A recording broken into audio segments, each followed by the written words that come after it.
বৰপেটা লোকসভা সমষ্টিত 10টা বিধানসভা সমষ্টি আছে। সেই 10টা বিধানসভা সমষ্টিৰ ভিতৰতে বঙাইগাঁও এটা আছে। গতিকে বঙাইগাঁও সমষ্টিটো বাদ দিয়া বুলি যিটো তাৰমানে আপুনি ব্যাখ্যা কৰিব বিচাৰিছে সেইটো আচলতে সত্য নহয়। বৰপেটা লোকসভা সমষ্টিত 10টা বিধানসভা সমষ্টি আছে। এই 10টা বিধানসভা সমষ্টিৰ মাজৰ ভিতৰতেই বঙাইগাঁও বিধানসভা সমষ্টিটো আছে। গতিকে এতিয়া মই বাদ দিয়া নাই, কিন্তু কথাটো হৈছে কি মোৰ দায়িত্বটো অলপ সলনি হ'ব, মোৰ কৰণীয়খিনি অলপ বেলেগ হ'ব, এইটোৱে কথা।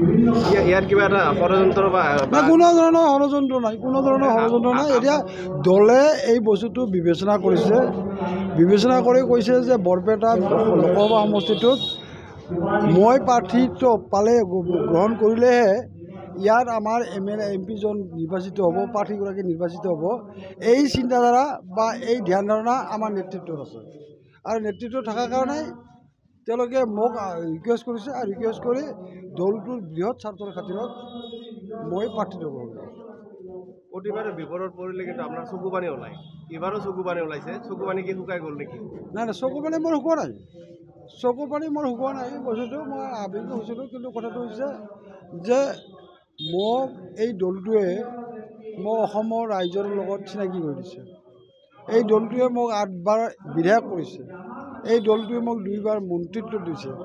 গতিকে এই দলটোৰ প্ৰতি নিশ্চয় মোৰ দায়িত্ব আছে, এই দলটোৰ প্ৰতি নিশ্চয় মোৰ কৰ্তব্য আছে, আৰু মই এগৰাকী এই দলটোৰ কৰ্মী হিচাপে, এই দলটোৰ এজন সৈনিক হিচাপে এই দলটোৰ প্ৰতি থকা মোৰ দায়িত্ব কৰ্তব্যখিনি মই পালন কৰিবলৈহে আমি আগবাঢ়ি গৈছোঁ।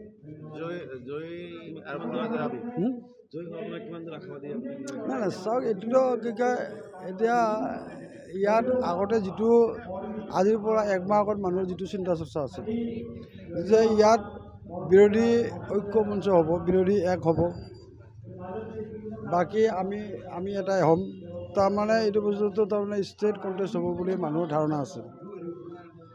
কিন্তু এতিয়া কি হৈছে যে এটা বিৰোধী যিটো ঐক্য সেইটো থানবান হৈ গৈছে। ইয়াত কংগ্ৰেছেও প্ৰাৰ্থীত্ব দিছে, CPMও প্ৰাৰ্থীত্ব দিছে, মই জানাত তাৰমানে যে কি কয় অজাপো দিব, এজনে তাৰমানে তেওঁলোকৰ কোনো তাৰমানে হেৰিটো যিটো তেওঁলোকৰ মাজত যিটো বিৰোধী যিটো ঐক্যমঞ্চ বা বিৰোধী যিটো মৰ্চা, সেই মৰ্চাটো আজি নাই। গতিকে ইয়াত আগৰ কথাটো বেলেগ আছিল, এতিয়াৰ কথাটো সম্পূৰ্ণ বেলেগ হৈছে। এতিয়া আজিৰ দিনটোত বৰপেটা লোকসভা সমষ্টিৰ যাকেই নুসুধক কিয় আপোনালোকে, তেওঁলোকে এটা সহজে উপায় দিব যে বোলে এইটো তাৰমানে অসম গণ পৰিষদ দলৰ বা মিত্ৰজোঁটক, আমাৰ ভাৰতীয় জনতা পাৰ্টি আৰু অসম গণ পৰিষদৰ মিত্ৰজোঁটক বাকী দলবিলাকে এইটো অহা খবৰ দিয়া বুলি আজি ৰাইজে কোৱাকৈ আৰম্ভ কৰিছে। হা, কংগ্ৰেছ দাবী কৰিছে 3 নম্বৰত। কংগ্ৰেছে কেই নম্বৰত থাকে সেইটো তেওঁলোকৰ নিজৰ চিন্তাটো কৰক। তেওঁলোকে বস্তুটো মই যিটো জানিছোঁ, মই এতিয়া বস্তুটো আজিৰ দিনটো মই বেছিকৈ নকওঁ, এইটো বস্তুটো 8বাৰ ইলেকশ্যনটো যিজনে এইটো কথা দাবী কৰিছে অসম গণ পৰিষদ 3য় স্থানত থাকিব, সেইজনক আপোনালোকে সুধিব, মই যিটো যেনেধৰণে তাৰমানে চেলেঞ্জ দি মই কৈছোঁ যে মই সন্যাস ল'ম, সেইগৰাকী ব্যক্তিয়ে সন্যাস ল'ব নাই নে তেওঁক আগতে সুধিব, তেওঁ ৰাজি নাই। মই এই কথাটো আজিৰ দিনটো নকওঁ।